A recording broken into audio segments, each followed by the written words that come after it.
Is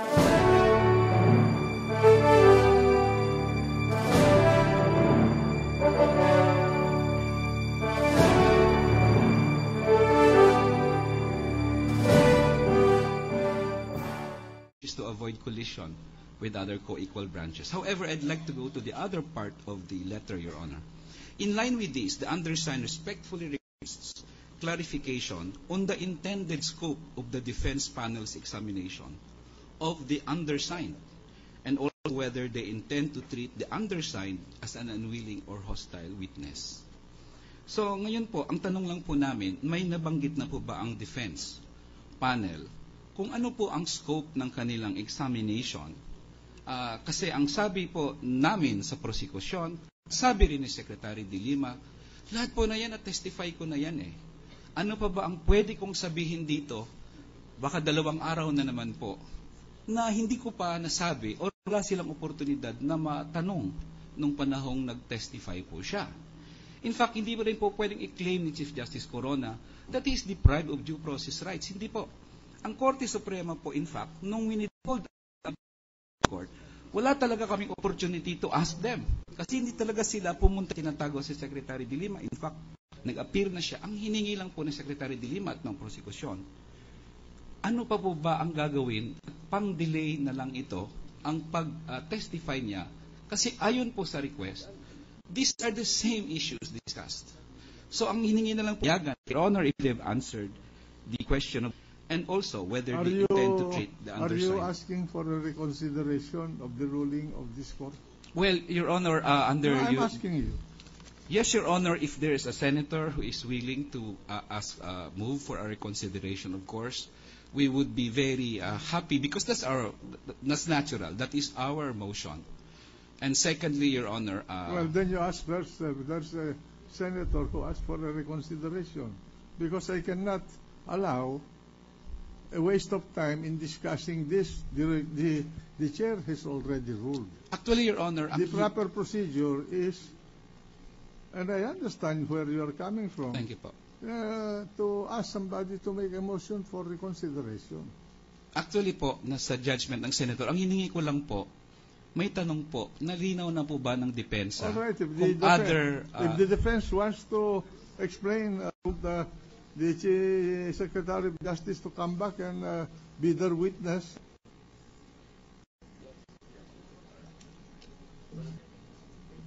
If Your Honor, please, I believe the rules and the proper to manifest to this court the purpose of the testimony that we would elicit from the witness. Not at this time. We are like... All right. Your Honor, if I may, actually, kung sa manifestation lang lugi kami sa defense, araw-araw, marami silang manifestation. But anyway, Your Honor, ang tingin namin po, yung request for subpoena, hindi ka po pwedeng mag-mislead dyan.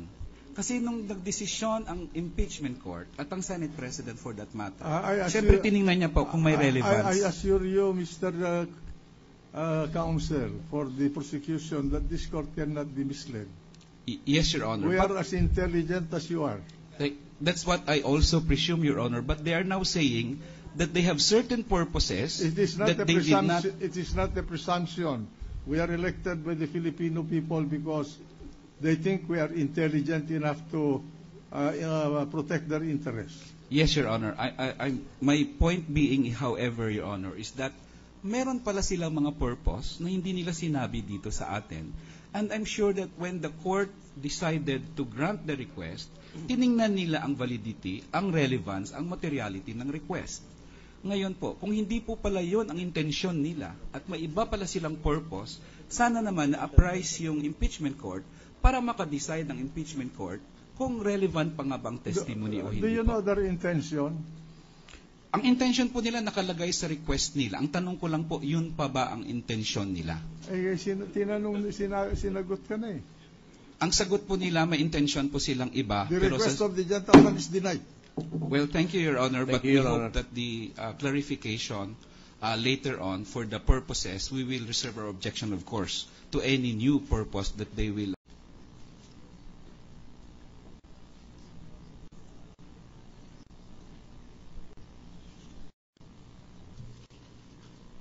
Your Honor, the 1,159,900 from the packet get a unit. A waiver of the association dues. Is this a response in writing? Yes, that there was a letter that we received to that effect Coming from? from Mrs. Corona. If I show to you a copy of this letter, will you be able to identify the same? I would be able to. I am showing to you a letter dated January 2, 2006 to Bonifacio Ridge Condominium by one Cristina R. Corona. Is this the letter that you refer to?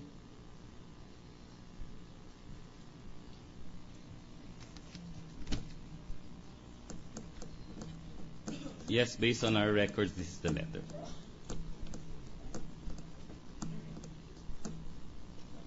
Hindi pa. We request, Mr. Witness, on the second of this letter, Cristina Corona, and a signature on top, would you be able to identify the signature of Mrs. Corona. Your Honor, Have that photocopy? well, if there I can secure it from records. to All right. be marked as our Exhibit 244, Cristina Corona, appearing on page 2, B. May I just clarify another point? They already paid 9 million plus pesos for it. Would there have been a rescission of the contract and a return of the consideration paid for by the Coronas for the unit? That says the contract. Of the unit was pending resolution.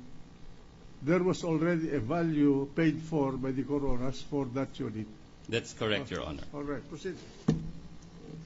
And so, Mr. Witness, having received this letter from Mrs. Corona, what was the response of Fort Bonifacio Development Corporation? Well, our response, which was conveyed through the shoulder, And was this response reduced in writing? Land Incorporated, dated September 5, 2006, addressed to a Cristina R. Corona, owner of Unit 1902, Spanish Bay, Bonifacio Ridge Condominium. Is this the letter that you refer to?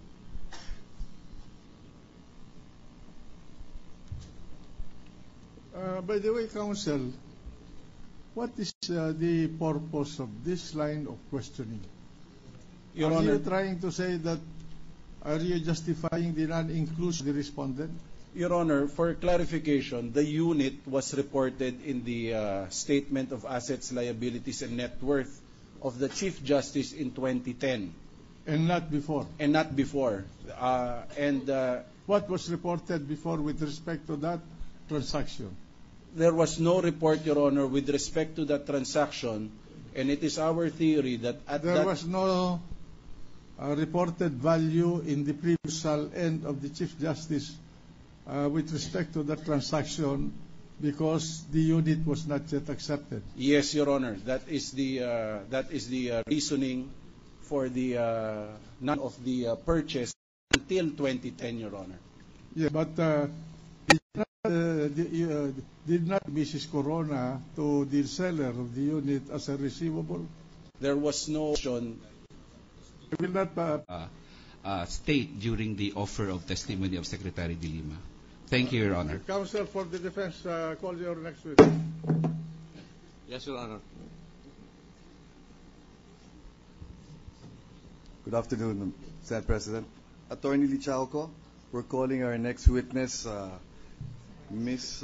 Annelene Moises, who is the records keeper of records officer of the City of Manila.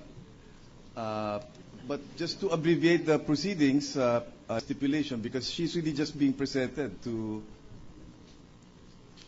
Well, she's being presented for the purpose of authenticating certain documents as far as the Basa Guidotti transaction. What are those documents? yes, Your Honor, maybe they can just enumerate, then we can react thereafter. What are those documents to be authenticated? Ordinance number 7975, which was pre-marked as Exhibit 227. the deed of sale between the Basa Guidote Enterprise, Inc. and City of Manila. I think that is not in issue anymore, a factual issue. Yes, I mean, Is there any dispute Look, about this? I don't just- think so, Your Honor. I don't even think if our good witness here can do any better than that of the good mayor.